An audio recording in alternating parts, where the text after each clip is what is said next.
Hello everyone, I am Carmina Asok and I am from Literal IA4A. In this video, I am going to discuss to you the types of workplace hazard, the ways of controlling workplace hazard, and the importance of identifying hazards. So at the end of the lesson, the students will identify the types of workplace hazards, and the students will enumerate the ways of controlling hazards in the workplace, and lastly, the students will appreciate the importance of identifying hazards. So what is workplace hazard? Workplace hazards are the sources of potential harm or damage to someone or something in any work environment. It can be material for any activity that has the likelihood to cause injuries under specific conditions. It should be eliminated as soon as they are identified to prevent workplace incident or fatalities. So here are the types of workplace hazards. First is safety hazards. Safety hazards are unsafe working conditions that can cause injury, illness, and death. Safety hazards are the most common workplace hazards. Safety hazards include anything that can cause spills or tripping, such as cords running across the floor or ice, unguarded machinery and moving machinery parts that a worker can accidentally touch, electrical hazards like frayed cords, missing ground pins, improper wiring, and confined spaces. So here are the examples of safety hazards. Second is the biological hazards, also known as biohazards, refer to a biological substances that pose a threat to the health of living organisms, primarily that of humans, such as viruses, bacteria, fungi, and parasites. Biological hazards include blood and other body fluids, fungi or mold, bacteria and viruses, insect bites, and animal and bird droppings. Here are the examples of biological hazards. So the third is chemical hazards, are present when a worker is exposed to any chemical preparation in the workplace in any form of solid, liquid, or gas. Some are safer than others, but to some workers who are more sensitive to chemicals, even common solutions can cause illness, skin irritation, or breathing problems. So beware of the following liquids like cleaning products, paints, acids, and solvents, especially if chemicals are in an unlabeled container. Gases like acetylene, propane, carbon monoxide, and helium.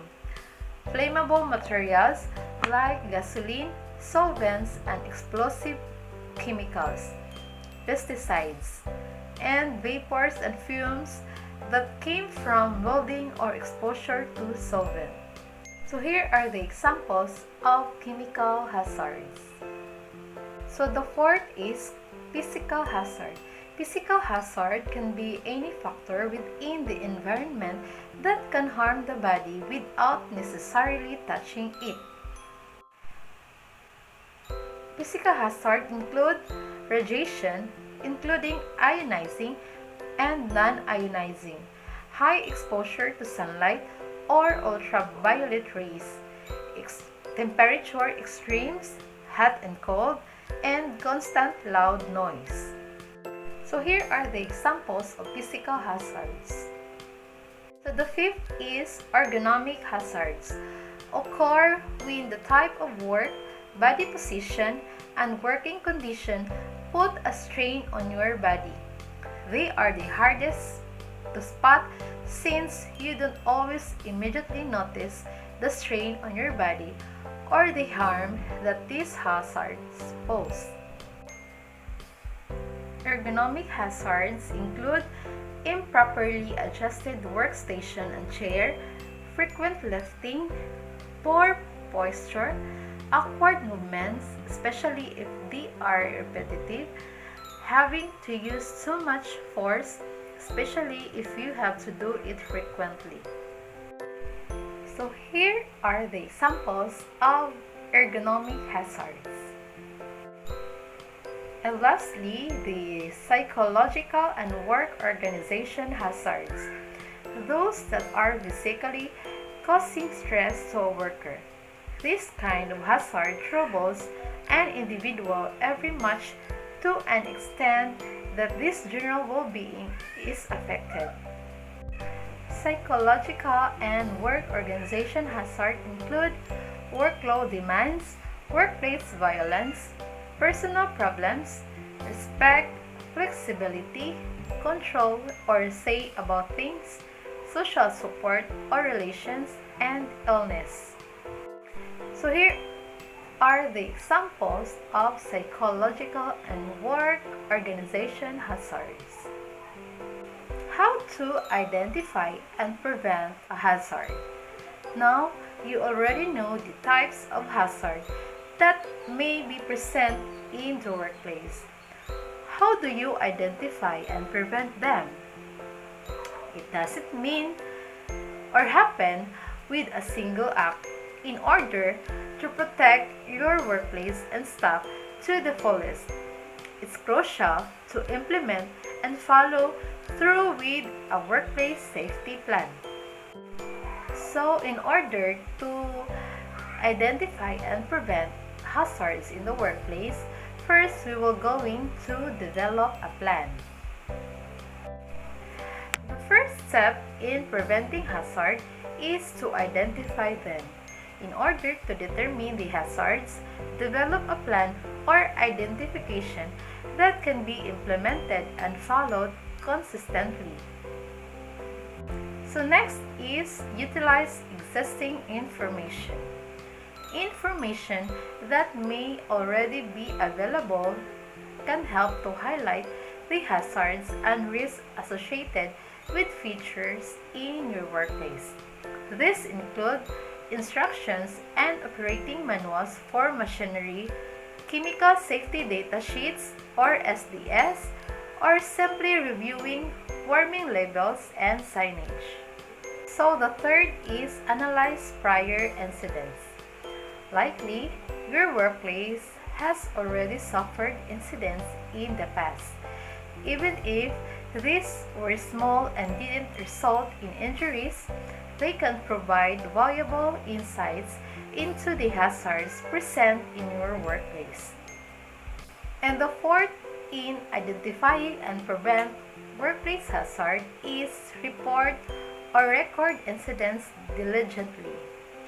Collecting information on incidents when they occur will help build a profile of the types of hazards and risks to present in your workplace. Reports should be document the type of incidents, any injuries that were suffered, and contributing hazards or risk factors, and any actions that will be taken in the future to mitigate them. And the fifth is regularly reassess the workplace. Reporting reactively can only go so far in protecting the workplace. Proactive and regular assessment of the workplace, such as weekly walkthrough, will help to flag both existing and newly developed hazards. So the sixth is listen to your team. This is especially important in industry where management may not be regularly present in the primary workplace with the highest risk factors. Example, construction or factory settings. The staff who experience the hazards will likely be the first to notice them. So create a system to collect and act on feedback from staff. So we already know the ways of identifying and preventing workplace hazard. Now let's move on to the importance of identifying hazards. Why identifying hazard is very important. Accidents and incidents in the workplace accounts of hundreds of thousands of injuries and many fatalities every year. Identifying hazard is the first step in removing or mitigating risk. It may seem obvious, but there are important reasons to do this.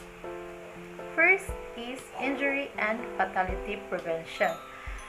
This is by and large the most important reason for identifying hazards in the workplace. It's possible to remove or mitigate something you're unaware of, so you must be diligent in identifying and handling hazards properly to reduce or eliminate the risk of injury or death. Second is responsibility.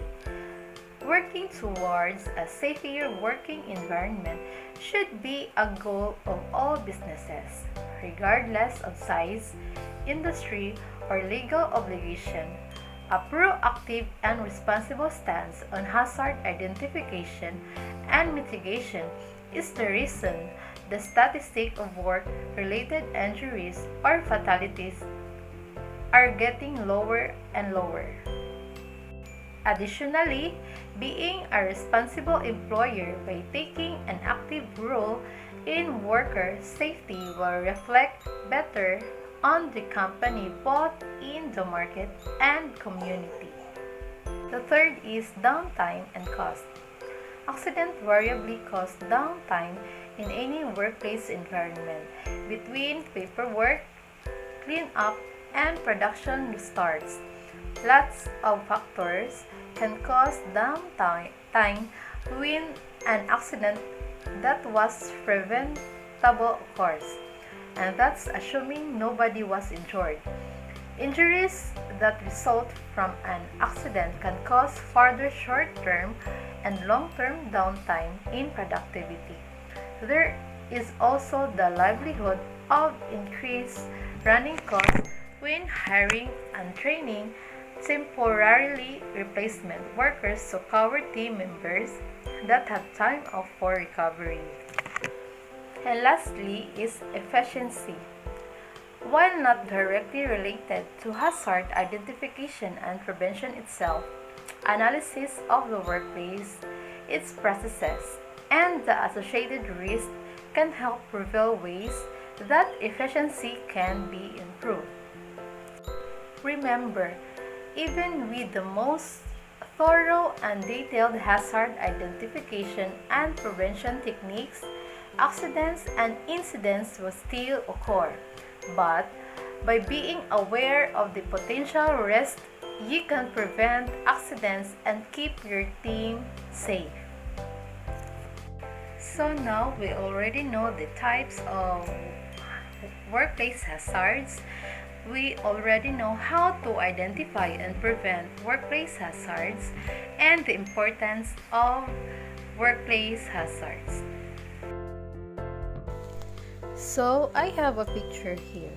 So in this picture, we will evaluate and identify the hazards in the workplace.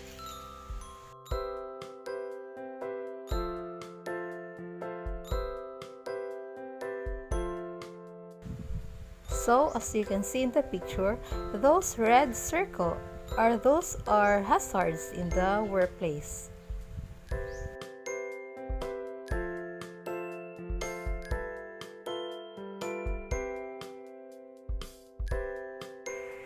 That's all my topic is all about. I hope you have learned something. Thank you and God bless.